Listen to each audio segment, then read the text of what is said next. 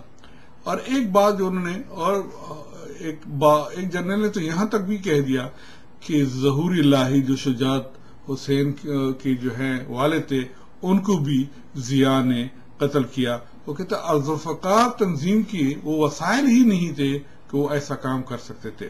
وہ اس لیے صحیح کہہ رہے ہیں کہ جو جہاد اغوا ہوا تھا وہ بھی ذوالفقار تنظیم نے نہیں کیا تھا. اجمل خٹک سے بھی میں نے پوچھا، راجہ انور سے بھی میں نے پوچھا جو مرتضیٰ کے ساتھ تھے کابل میں، انہوں نے بھی کہہ دیا کہ ہم نے ان کو کہہ دیا کہ بھائی اگر انہوں نے نہیں کیا تو آپ اس کو کیوں دعویٰ کر رہے ہیں کہ یہ ہم نے کیا ہے.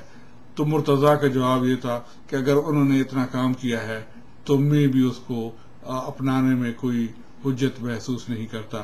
کہنے کا مطلب یہ ہے کہ یہ حضرات جو ہے جھوٹ ان کا جو ہے بہت بڑا ہتھیار ہے. دوسری جو سب سے اہم بات ہے کہ اظہر خان کی جو محترمہ کراچی ایئرپورٹ اس دن جب آ رہی تھی تو انٹیلیجنس کے لوگوں نے ان کو اس جہاز پہ جانے سے روک دیا. یہ بات مسز اظہر خان نے مجھے بنفس نفیس بتائی. اب اس خاص انٹرویو میں ہر جرنیل نے یہ کہا ہے کہ بھائی ضیاء جھوٹے تھے. اب ان جرنیلوں کو شاید یہ اندازہ نہیں ہے کہ اگر ضیاء کی جگہ وہ بھی ہوتے تو وہ بھی یہی جھوٹ بولتے.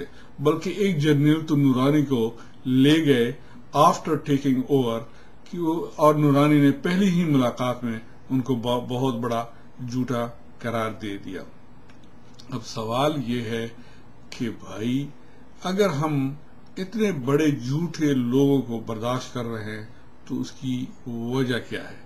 وجہ یہ ہے کہ انہوں نے سیاستدانوں کے خلاف ہمیں بہت ہی پراپیگنڈے کے ذریعے سے زہریلا زہر ہم میں بھر دی ہے. انسان کا جو دماغ ہوتا ہے وہ شیشے کی گلاس کی طرح ہوتا ہے، اس میں آپ کوئی بھی رنگ بھر سکتے ہیں، اور یہی کچھ ہم دیکھ رہے ہیں کہ ہمارے عوام جو ہیں وہ ان لوگوں کو سن کے یہ یقین کر لیتے ہیں کہ یہ سچ بول رہے ہیں. امریت کا جو دوسرا حربہ ہوتا ہے وہ جسٹس سسٹم اور اصولوں پر ہوتا ہے. اصول جو ہمارا آئین ہے یہ ان کی پہلی ٹارگٹ ہوتی ہے. سن 56 تک انہوں نے آئین بننے نہیں دیا، اور جب بن گیا سن 58 میں اس کو ایبروگیٹ کر دیا. اب عدالت جسٹس منیر کے ذریعے سے عدالت نے جو کام کیا کہ ایک مفلوج بیروکریٹ غلام محمد کو گورنر جنرل بنا دیا تمیز الدین کیس میں، اور اب جنرل مشرف نے جو کچھ کیا یہ اس نے اس میں ایک اضافت کر دی کہ نہ ججوں کو صرف ہٹا لیا بل ان کو جیلوں میں بھی رکھ دیا. اگر آپ ہسٹری کے ذریعے سے کی طرف ذرا رجوع کر لے تو ابو حنیفہ نے بھی جب چیف جسٹس کے عہدے کو قبول کرنے سے انکار کر دیا تو عباسیہ حکمرانوں کو دھچکا لگا تھا. اسی کہ وہ ایک غریب بازار کپڑا فروخت کرنے والے انسان تھے، لیکن ان کو اس انکار کا جو ہے ان کے خلاف اپنے درباری موری لگا لیے، اور جب ان پہ فتوے لگے تو انہوں نے جیل میں بند کر دیا. اور بعد میں ان کے 2 شاگردوں کو انہوں نے پھر چیف جسٹس بنایا، جس میں ایک امام محمد تھے اور امام یوسف تھے، اور پھر ان سے انہوں نے کتابیں لکھوائی کہ ابو حنیفہ کا یہ مطلب تھا، ابو حنیفہ کا وہ مطلب تھا. اور جس کرسی کو انہوں نے دتکارا تھا، ٹھوکر لگائی تھی، اس پہ اگر یہ دونوں بیٹھ کے یہ بتاتے ہیں کہ ابو حنیفہ کیا فرماتے تھے تو پھر اس میں صداقت کتنی ہو سکتی ہے. اب جو چیز کہنے کی ہے وہ یہ ہے کہ ہم پہ پھر فرض کیا عائد ہوتا ہے، ہمارا کام پھر کیا ہونا چاہیے؟ ہمارا کام یہ ہونا چاہیے کہ ہم عوام کو یہ بتائیں کہ یہ ہمیں جاہل رکھنا چاہتے ہیں، یہ ہمیں دوسروں پہ فروغ کرنا چاہتے ہیں. اب ملک کیوں ترقی کرے گا؟ ان کو تو پیسے مل رہے ہیں دہشت گردی کے نام پہ، تو وہ محنت کیوں کریں گے؟ روٹی کپڑا اور مکان کے لوگوں کو دیں گے، وہ لوگوں کو بھوکوں مروائیں گے، ان سے آٹا بھی ان کے سامنے نہیں وہ مہنگا ان پہ فروخت کر دیں گے، چینی بھی غائب کر دیں گے، گیس بھی غائب کر دیں گے، ان کی زندگی کو اجیرن کر دیں گے۔